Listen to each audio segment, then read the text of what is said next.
Welcome back to App Stories. I'm John Voorhees, and with me is Federico Viticci. Hey, Federico. Hello, John. How are you? I'm doing really well. We've got another great episode planned today. It's going to be part 2 of our Nerding Out Over the Holidays series. It's this episode happens to be brought to you, too, by Pillow, the sleep tracking app. And I thought, we had so much fun with the last part of this that we would dig in a little deeper. And during our pre-show for App Stories Plus subscribers, we actually talked about my start to the whole process, which is I dug in a little deeper with some emulation projects that I had planned. And we talked about that a little bit last week, how I was going to be working on the Analog Pocket and some other things. And so I went into a little more detail about that during the pre-show.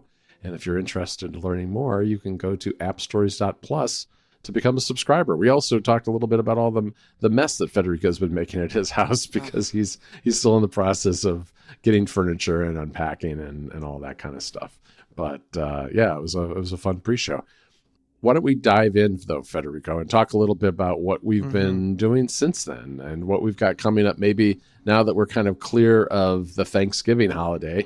What are we going to be doing, during Christmas and New Year's, kind of in that week and a half when you and I kind of dial back the workload at Mac Stories and do some personal stuff? Yeah, well, let me tell you about some of that mess in my apartment that you mentioned just 30 seconds ago. Because one of the things that was delivered to me today was a new TV. And you may be wondering, but Ticci, you were just talking about a new TV a couple of months ago. And well, right. Things happened. And decisions were made. So let me backtrack a little here and explain. So a couple of months ago, I got an LG C1 from 2021, 55-inch television. And I thought this is going to be enough for the living room. We are keeping the old, also 55-inch B7. So that's an LG from 2017. We're keeping that in the bedroom. We're buying a new 55-inch, same size for the living room, because I thought 55 inches is going to be enough. And that was a C1. It was perfect. And so we used that. We really liked it. But then we started wondering, maybe we could have gone for a 65-inch TV instead. And so I believe it was Sylvia that initially commented on this, and that sort of planted an idea in my head. That sealed the deal is what that did. Yeah. I know how that works. Yeah, it's like, I was like, and I tried to keep it, I try not to give it away too much that I was so excited for her to say it. I was like, yeah, really? Right. Really? You think so? I don't know. But in fact, I was very happy about the fact that Sylvia thought, we could have gone for a bigger TV. What really sealed the deal was one of our neighbors. They had a sort of like a housewarming party a few days ago. And this neighbor, he went for the LG C2 65 inches, the bigger one, the big boy. Right. And they went for like one of those VESA arms and he mounted it to the wall. But Sylvia looked at it and she was like, yeah, you see, the 65-inch TV looks really nice in this kind of living room.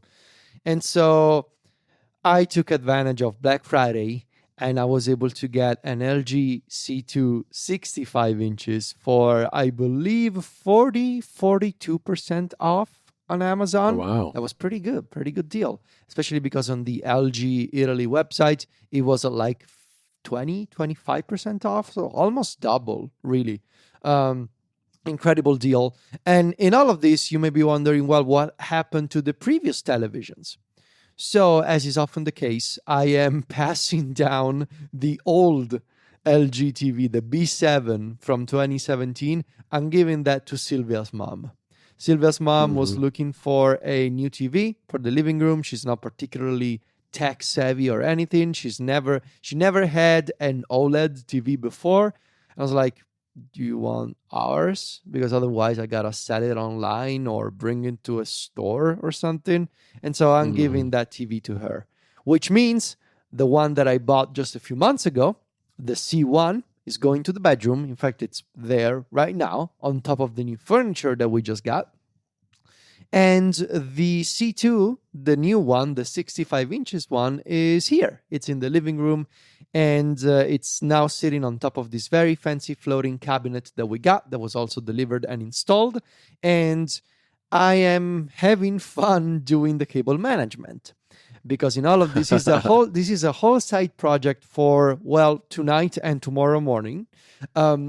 Because I was able to customize the cable management situation for this piece of furniture that we got. So I asked for 2 extra sort of hidden holes in the back of the TV and in the back of the cabinet where the TV is sitting on. And so I have very easy access to run cables from the bottom cabinet up to the TV. But this is not why I'm mentioning this. This is all context to tell you about the real side project, which is going to extend over the Christmas break, which is when I'm going to play a bunch of video games. In addition to a TV, I got one of those new, well, relatively new, Philips Hue gradient light strips with an HDMI sync box. Oh, you went with the sync box. With this? Literally, we are recording with the sync box. Yes, well, I listened to Connected too. And 2 days ago on Connected, you're like, we're going to hold off on the sync box for a while. You held off for 2 days. Well done. No, it was also on sale. It was also on sale for Black Friday, and I couldn't resist. Okay. And I watched a bunch of videos on YouTube. So the gradient light strip is a Philips Hue diffused light strip that you attach to the back of a TV. They have mounting clips, and you run it to the back of the TV. And unlike you can use it as a regular light strip. It's going to have a solid color, and it's going to fill sort of the behind the TV and sort of the wall behind the TV with a nice diffused colored light, which creates a very pleasing visual effect. But the special thing about this is called gradient, because it can create a gradient of colors. And you may be wondering, well, what kind of gradient? You can create your own if you want to. But the beautiful thing here is, if you get the sync box, which is this it's like a rectangular black puck. It's like a longer, or I guess wider, Apple TV. You can sync the image of what is playing via HDMI on your TV to the lights, so that the lights can pick up the colors in different regions of the screen and sort of extend the color outside of the edges of the TV. It's real fancy, and they sync in real time. So here's the plan, John.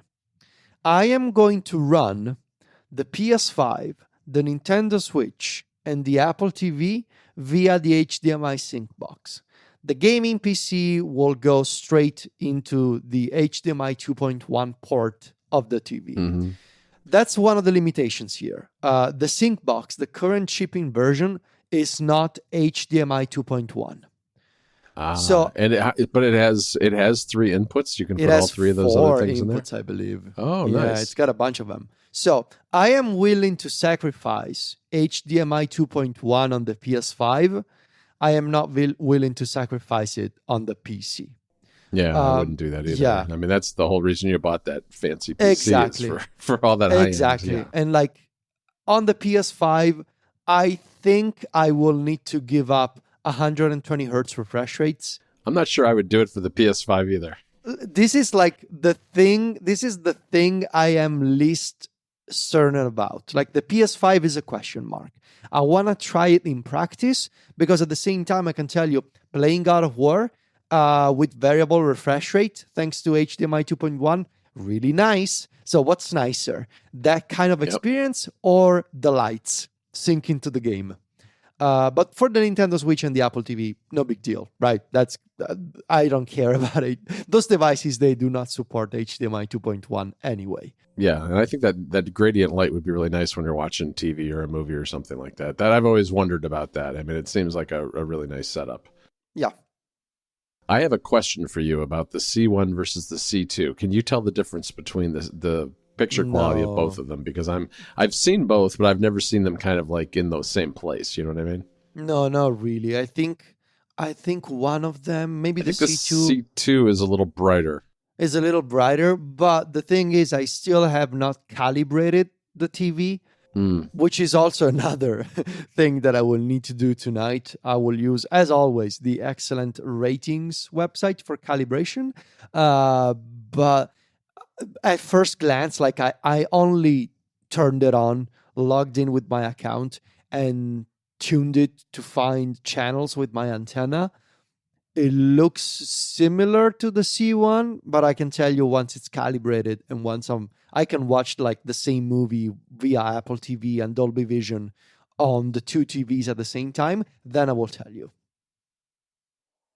All right. That'll be interesting to see. I mean, I think that they are pretty close. I bet you noticed how light the new C2 is compared to the C1 because It's so much lighter. yeah, they used carbon fiber for the shell, for the surround and the Yep. bits behind and everything.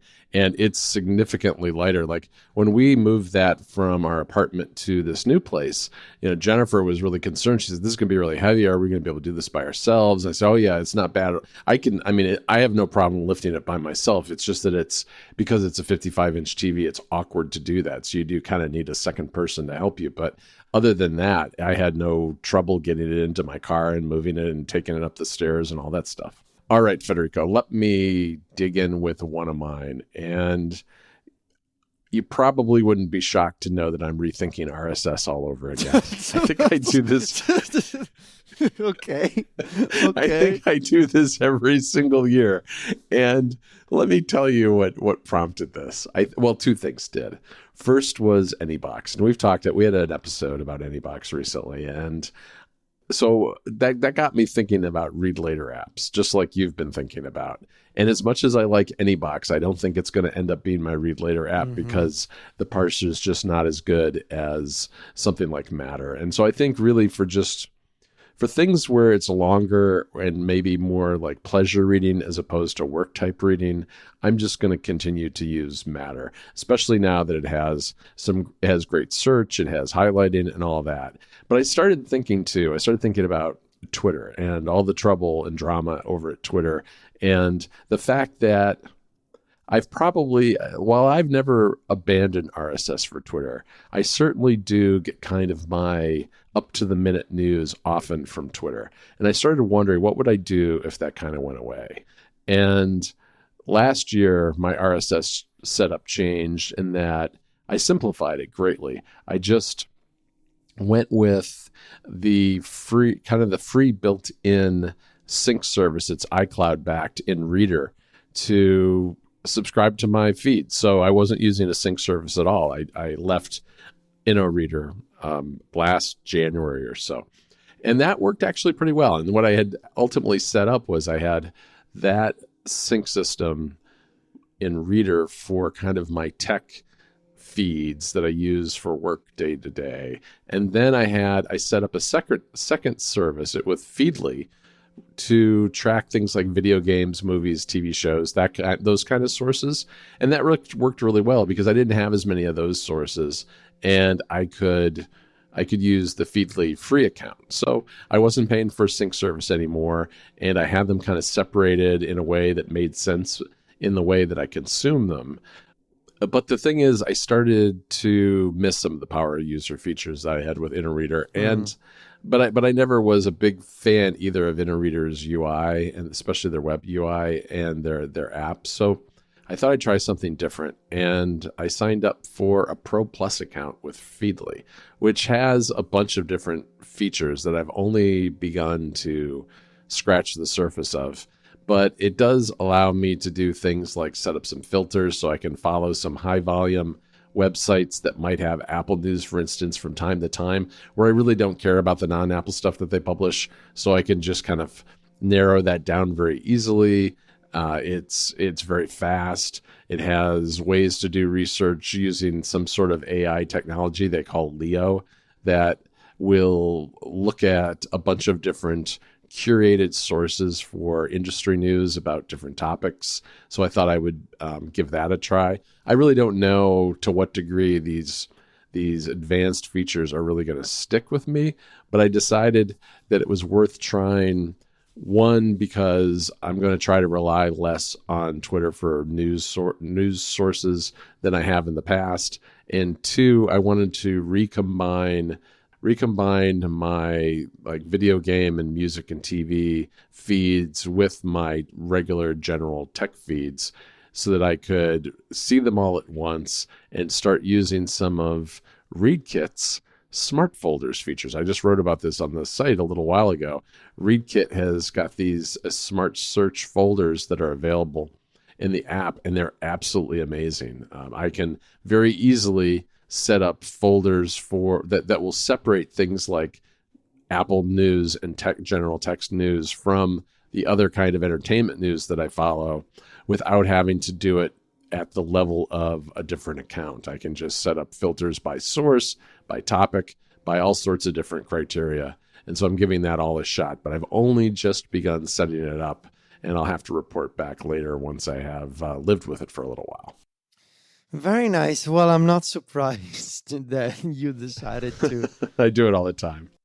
I'm not surprised at all. But yeah, that's also one of the things that I plan to spend some time researching and tweaking. I'm really intrigued by the ReadKit functionality that you covered. This episode of App Stories is brought to you by Pillow. More and more studies show that getting a good night's sleep can improve your health and well-being in more ways than you could ever imagine. Pillow is a simple app that helps you become more aware of your sleep patterns and make informed decisions that help improve your sleep quality. All you have to do is wear your Apple Watch while you sleep. Pillow will track and analyze your sleep automatically and give you a full report in the morning. If you'd prefer to use Pillow with just an iPhone or an iPad, you can do that too with the press of a button before going to sleep. However, if you have an Apple Watch, you can also get important information about your heart rate trend, variability, heart rate dip, and blood oxygen levels for every sleep session. You can even record sounds like sleep talking, sleep apnea, and snoring, or other noises that might be affecting the quality of your sleep.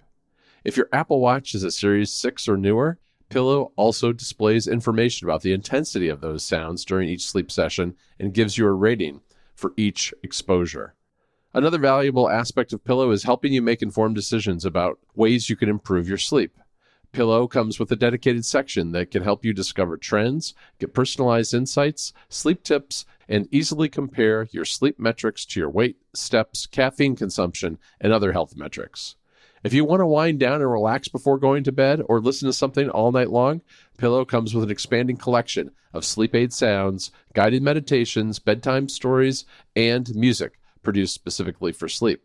Pillow even has a power nap mode if you have the chance to take a nap during the day to help boost your focus, creativity, and overall well-being.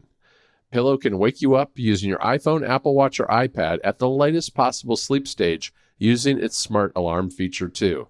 Starting with watchOS 6, it also uses minimal battery. Last but not least, Pillow is very privacy-minded. All of your sleep and audio data is encrypted and stored on your device and in your iCloud storage account using end-to-end encryption. You don't need to register an account to use Pillow. You can use it anonymously, and it doesn't collect or send your personal data anywhere else. Pillow is free to download on the App Store and comes with a set of great features that you can use for free every single day. If you want to try Pillow's premium features, there's also an option to start a 7-day free trial. Just visit pillow.app to get started today. Again, that URL is pillow.app. Our thanks to Pillow for their support of the show. Something else that I want to, this is going to be a side project for the next few weeks. Something that I've been thinking about. I'm not sure I like the two Netgear Orbi routers that we have anymore. And it's not about performance. It's mostly about the physical footprint and the design of these things. So something that I've been researching for the past few days is going for a more compact option, and maybe an option that also has Wi-Fi 6E. I'm still on the older Wi-Fi 6 with the Orbi that we have. But those Orbi units are just so tall and bulky. I am so tired of looking at them. And because one of them or maybe two of them actually, like we want to place them in a, like they're going to be visible essentially. I would like to have a more visually pleasing object. So the two options we've been looking at are the Amazon, the Eero Pro 6E, or the new Google Nest Wi-Fi Pro. As physical objects, the Nest Wi-Fi Pro is really nice looking. It's like it's shiny and glossy, and it comes in multiple colors. And it basically looks like it looks like a shiny egg, basically. It's like a giant AirPods case. It's a nice object to place on a desk. The Eero is more like, it kind of looks like an Apple TV, but it's white. So as an object to place on a, like the Google's solution looks really nice. However, the Eero, I believe, has more options that would come in handy. For example, the Eero, it accepts via a wired-in connection. It supports up to 2.5 gigabit per second. The Nest Wi-Fi Pro is limited to 1. Now, I'm not sure, once we're getting fiber here, I'm not sure if it will be over the 1 gigabit version. There was a rumor here in the building a while back that we could actually be eligible for a 10 gigabit fiber test. This area being one of the areas where some of the Italian networks may start rolling out the 10 gigabit fiber. That seems very remote as a possibility to me. And also, would I even need 10 gigabit as a connection? I mean, if I can get the 2.5 one, that's going to be plenty, coming from, I'm still on an old DSL connection. So anything, I think, the 1 gigabit or the 2 gigabit, that's going to be fine. Yeah, I have many, many, many thoughts on this, Federico, because I'm sure you do this like crazy. But let me finish the thought. I will. I was going to say, just don't buy anything before talking to me is what I'm going to say. Okay, this is why I'm mentioning this here. And the final thing I will mention is that I've been doing some reading. The Eero seems to be much more user-friendly when it comes to backwards compatibility and extending the setup. And also, if we decide to return to the Amazon smart speakers, those smart speakers will be compatible with the Eero in that I believe they will serve, so if you get an Echo, it will serve as a Wi-Fi extender for your Wi-Fi setup. So, yeah, so this is what I've been researching. Please tell me why and how I'm wrong, John. No, you're not wrong. I mean, I would think the trade-offs that you have when you go for something that looks nicer, like the Eero or the Nest one, is that because they're substantially smaller, they have fewer or smaller antennas in them, right, which means they generally can cover smaller areas. So you have to kind of keep that in mind. Now, I mean, your place is not palatial any more than mine is, and so you're probably okay there. What I would keep an eye on too, though, is especially if you're thinking about getting fiber that's anything more than 1 gigabyte, is that a lot of times the Ethernet ports that are in these Wi-Fi routers don't support more than 1 gigabyte. Yep. And I knew this going into it, but I got the Linksys Atlas, which is big, but it's not. I think it looks nicer and a little cleaner than the Orbis because they're just plain white rectangles, and they're pretty tall, but the footprint is fairly small. That's the thing. It's the height that bothers me, Yeah, they are quite tall. So if you don't like that, you shouldn't get those.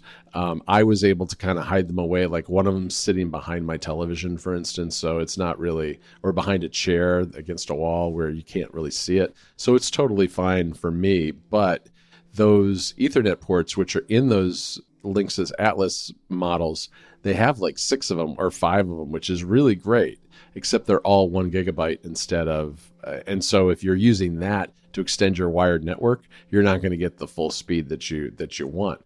I've got 2 gigabit bits service right now, and the only place where it actually is doing any good is with my Mac Studio, which is where it's most important because that's where I'm doing my work.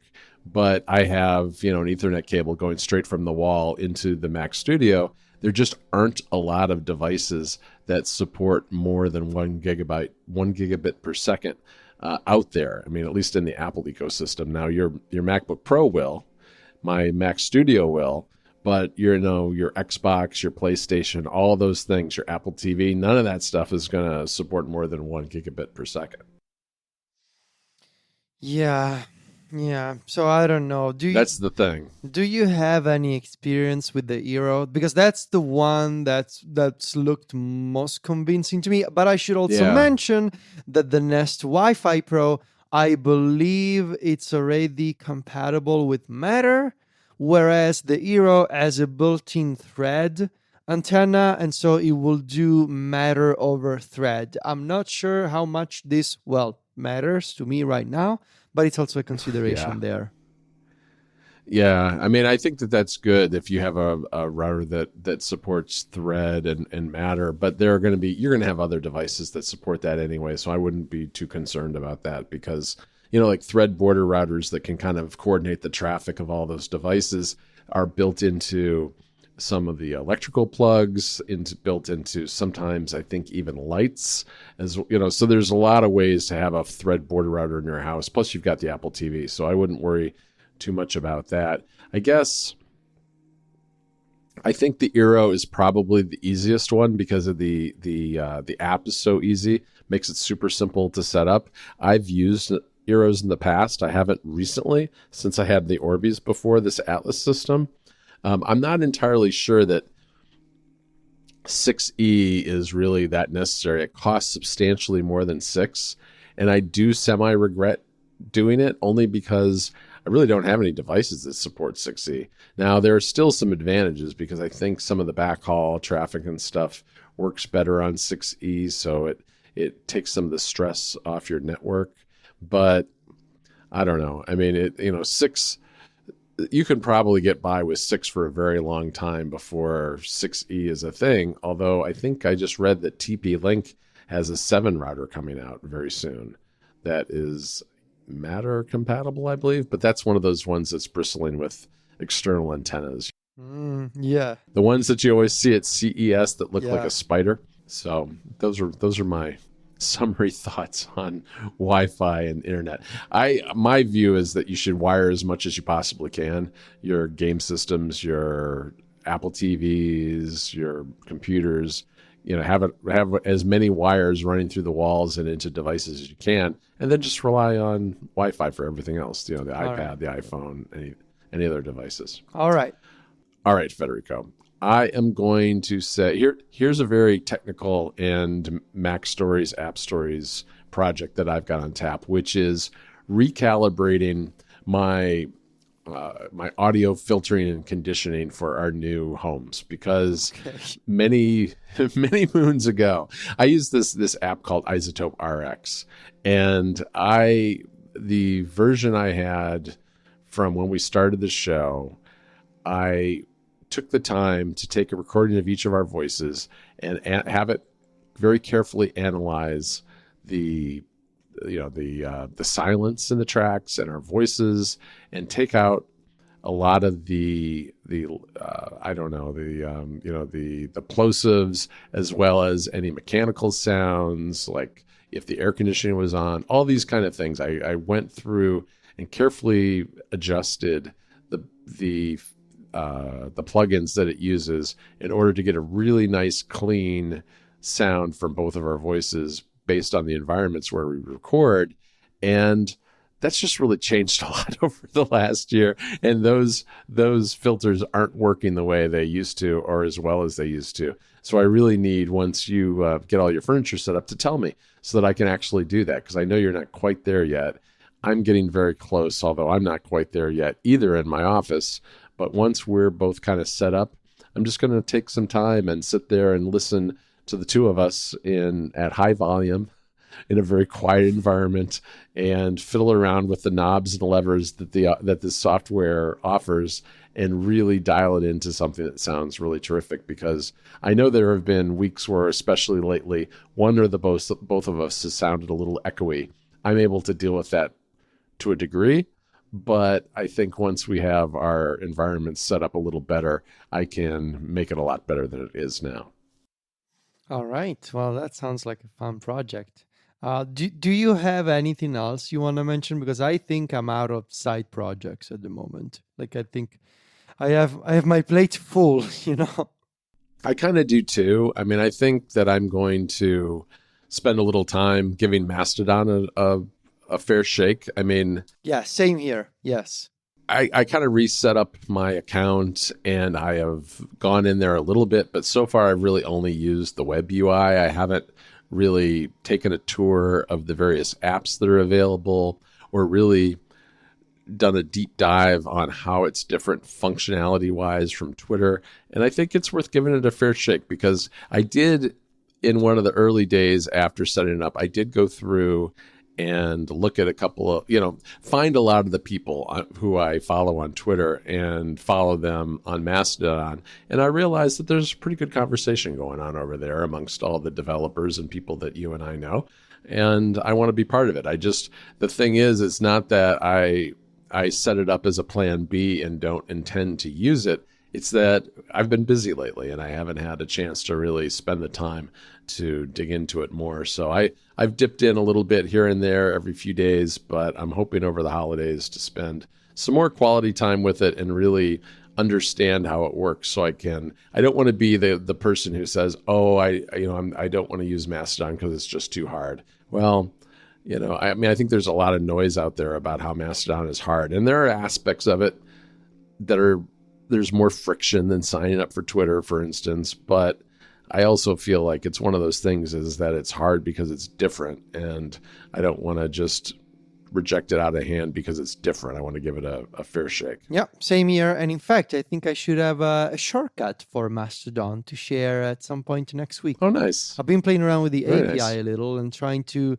because there are aspects of it that are somewhat complex to deal with right now. And it's a work in progress, the whole thing. But still, I made a shortcut to simplify some of the things involving replying to people from different instances. So I should be able to share that next week. I forgot to mention I've been working on this. Yes.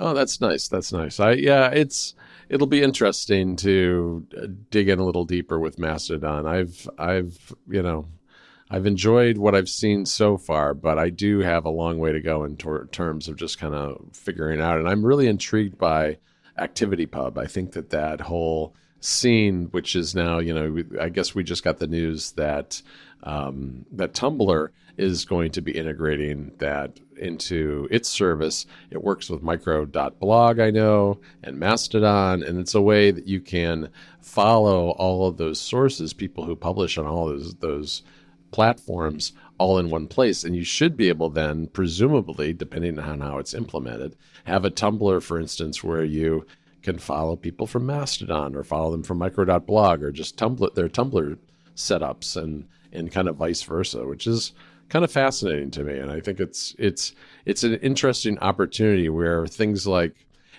it's very much like RSS. And I think people are rediscovering some of the benefits of open web technologies. And if Twitter is not the dominant force that it was in the past, maybe something new will spring out of these open technologies and people have more control over their content, which I think is always good and something that, you and I have talked about a lot in the past. Yeah. All right, Federico. Well, that's good for this week. Why don't we wrap it up there? I want to thank our sponsor for this episode again. That is Pillow. You can find the two of us over at macstories.net. Federico is at Viticci on Twitter still and Instagram. That's VITICCI. And I'm at John Voorhees. JOHN VOORHEES. Talk to you next week, Federico. Ciao, John.